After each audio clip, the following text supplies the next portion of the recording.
Capítulo 3º. Dos contratos. Seção 1ª. Disposições preliminares. Artigo 54.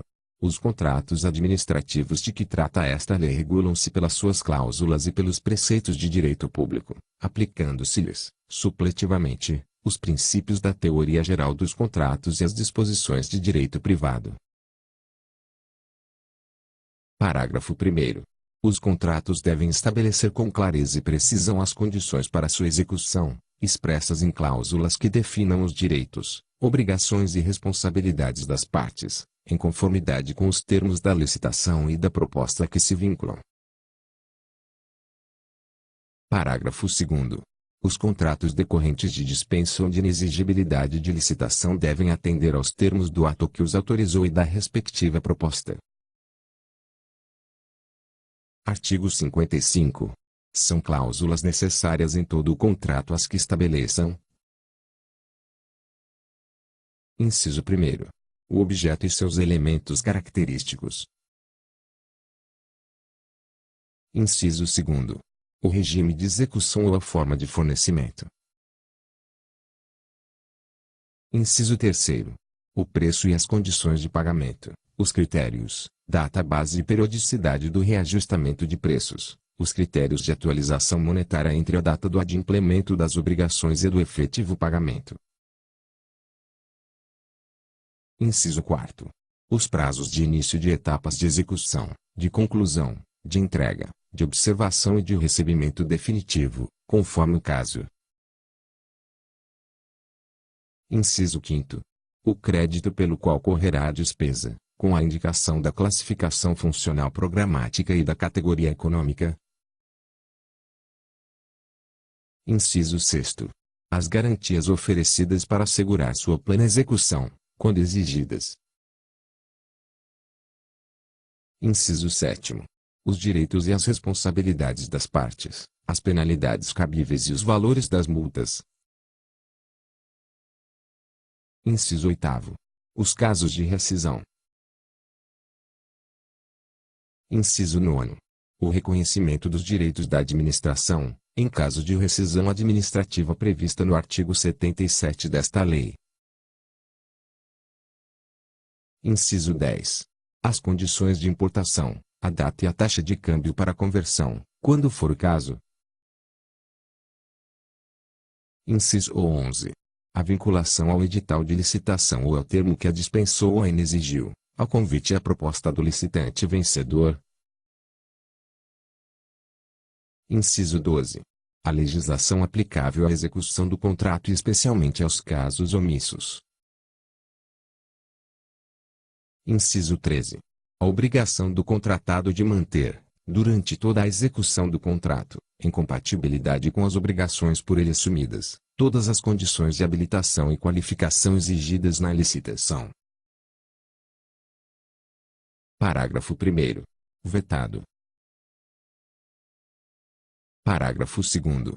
Nos contratos celebrados pela administração pública com pessoas físicas ou jurídicas, inclusive aquelas domiciliadas no estrangeiro, deverá constar necessariamente cláusula que o declare competente o foro da sede da administração para dirimir qualquer questão contratual, salvo o disposto no parágrafo 6º do artigo 32 desta lei.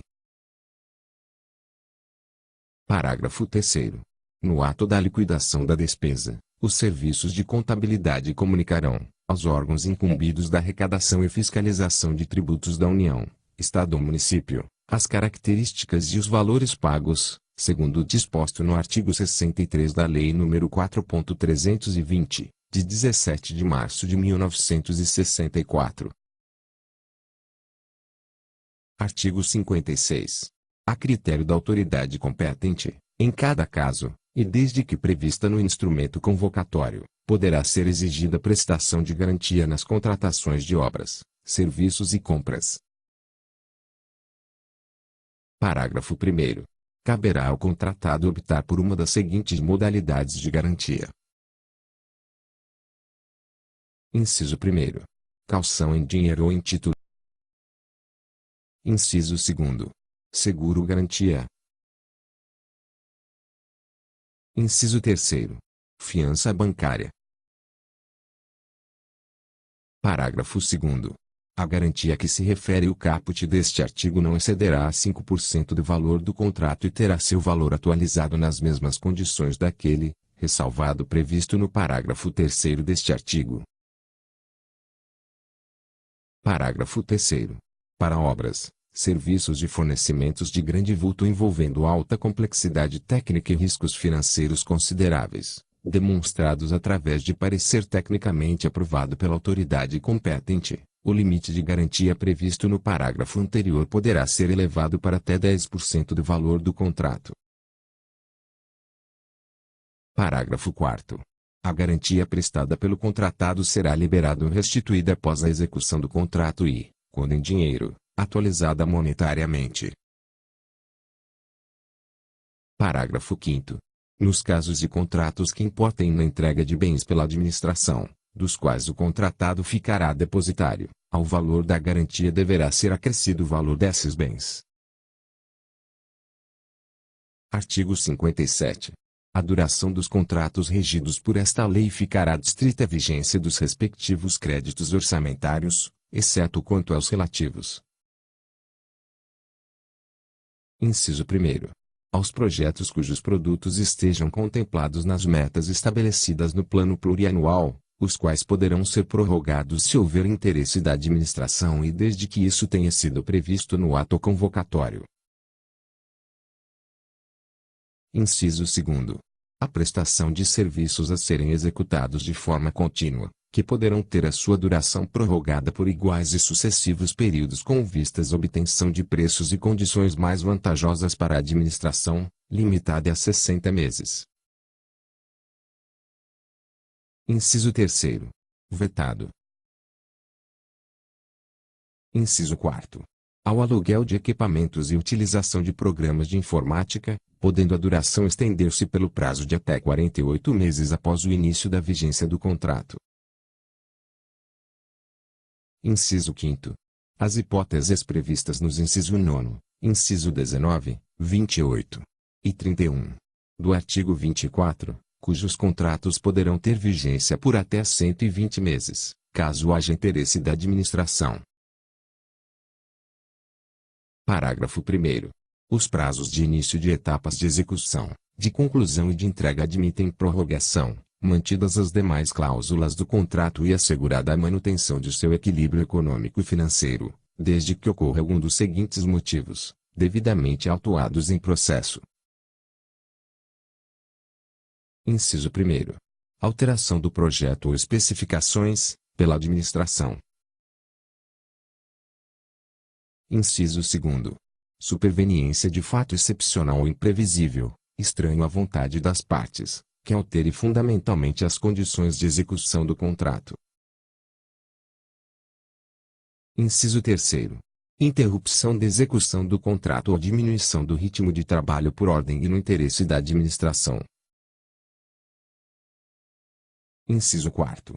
Aumento das quantidades inicialmente previstas no contrato, nos limites permitidos por esta lei. Inciso 5º. Impedimento de execução do contrato por fato ou ato de terceiro reconhecido pela administração em documento contemporâneo à sua ocorrência. Inciso 6º.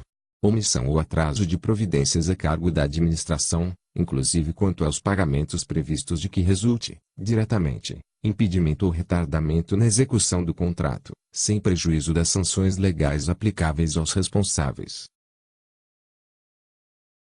Parágrafo 2º. Toda prorrogação de prazo deverá ser justificada por escrito e previamente autorizada pela autoridade competente para celebrar o contrato. Parágrafo 3º. Parágrafo 4º. Em caráter excepcional, devidamente justificado e mediante autorização da autoridade superior, o prazo de que trata o inciso 2º do caput deste artigo poderá ser prorrogado por até 12 meses. Artigo 58. O regime jurídico dos contratos administrativos instituído por esta lei confere à administração, em relação a eles, a prerrogativa de: Inciso 1º. modificá-los, unilateralmente, para melhor adequação às finalidades de interesse público, respeitados os direitos do contratado. Inciso 2º. Rescindi-los, unilateralmente, nos casos especificados no inciso 1º do artigo 79 desta lei. Inciso 3º. Fiscalizar-lhes a execução. Inciso 4º. Aplicar sanções motivadas pela inexecução total ou parcial do ajuste. Inciso 5º.